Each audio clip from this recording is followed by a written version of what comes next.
Faire vraiment une grosse saison et parce que l'année prochaine, je compte vraiment présenter à la draft.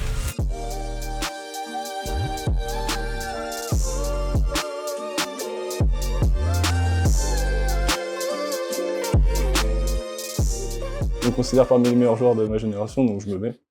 Roman Domon, 18 ans, je joue au poste arrière ailier et je viens d'Amiens. Je viens d'Amiens depuis tout petit et puis maintenant je suis à Gravelines. J'ai commencé le basket à l'âge de 3 ans dans mon petit club à Amiens. C'était mon père qui jouait au basket avant, ça veut dire que j'étais dans les salles de basket depuis tout petit et voilà, ça s'est fait naturellement. J'ai fait de mes 3 ans à mes 12 ans à Amiens où j'ai été coaché par mon père.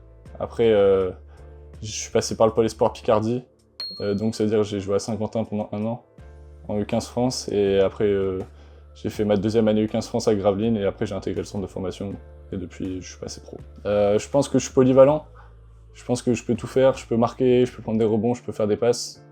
Voilà, aussi j'aime bien, en fait j'aime bien me faire plaisir sur le terrain et j'aime bien aussi en donner aux gens, c'est-à-dire que voilà, si je suis bon, c'est que tout va bien et que les gens sont contents aussi de tomber. Mes inspirations en basket, soit c'est mes parents, c'est pas très original, mais c'est eux qui me donnent la force, donc je suis obligé de les dire. Et basket, c'est Doncic. Doncic, je le regarde depuis qu'il est au Real Madrid, tout ça. Maintenant, je continue à le suivre. Et je m'inspire un peu de son jeu pour pouvoir game, tu vois. Je sais que j'ai une bonne vision de jeu. Je sais que lui, il en a une exceptionnelle vision de jeu. Mais voilà, je me dis que son sens du spectacle, tout ça, moi, je l'ai un peu aussi. Donc, j'essaye de m'inspirer et de le reproduire à ma manière. En fait. Une anecdote, c'est que en soi, j'ai toujours été en retard un peu sur ma croissance. Et j'avais fait une très bonne année U15, donc je pensais pouvoir dominer en U18. Et quand je suis arrivé au centre, en fait, je jouais pas du tout. Et je me rappelle que le directeur, il avait dit que j'étais pas encore prêt à jouer et tout ça. Et ça m'avait fait mal, en fait, il avait écrit ça sur une lettre. Et genre première, 2e année, 3e année, quand j'ai commencé, tu vois, à être bon, à percer et tout ça, je regardais cette lettre, tu vois, tout le temps. Et genre, je me disais, putain, tu vois, j'étais fier du chemin que j'avais accompli, en fait. Ouais, j'ai une autre passion, c'est le foot. Moi, je suis un fan du PSG. C'est-à-dire que vraiment, quand je regarde le PSG, en fait, tu vois, c'est là où je m'amuse en dehors du basket, vraiment. Le foot aussi, en dehors du PSG, donc c'est vraiment le foot, c'est ma deuxième passion.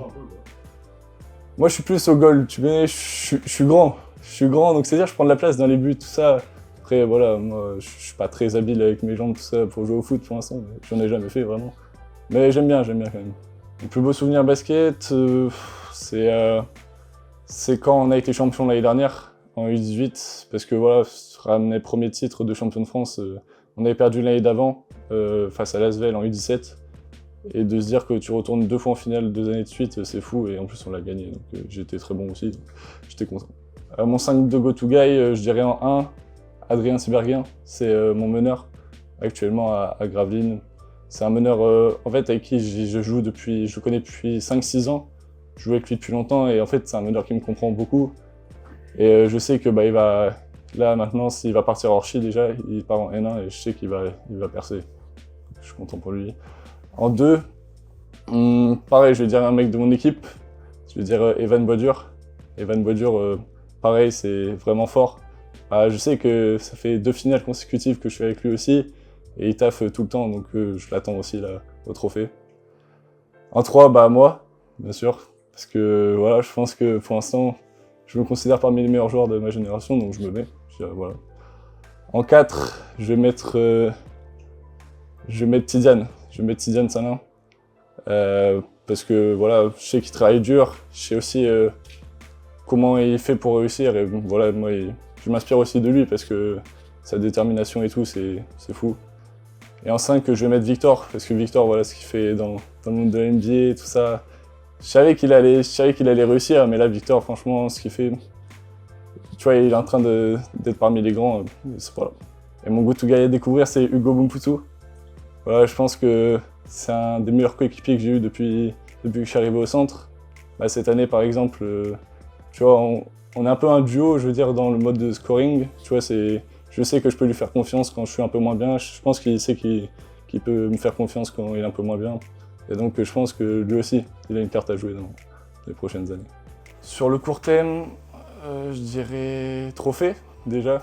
Je pense que ça, c'est même pas un objectif en soi.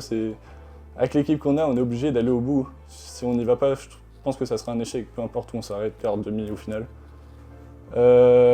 Après, il y aura forcément l'équipe de France, mais si je parle sur le long terme, faire une grosse année l'année prochaine, aider au mieux l'équipe dans laquelle je serai, faire vraiment une grosse saison, et parce que l'année prochaine, je compte vraiment me présenter à la draft. Et en NBA, bien sûr, ça sera joué. Hein. Si je joue en NBA, c'est pour jouer. Donc. Bon, maintenant, c'est fini, vous me connaissez à peu près. Donc je vous laisse profiter du spectacle.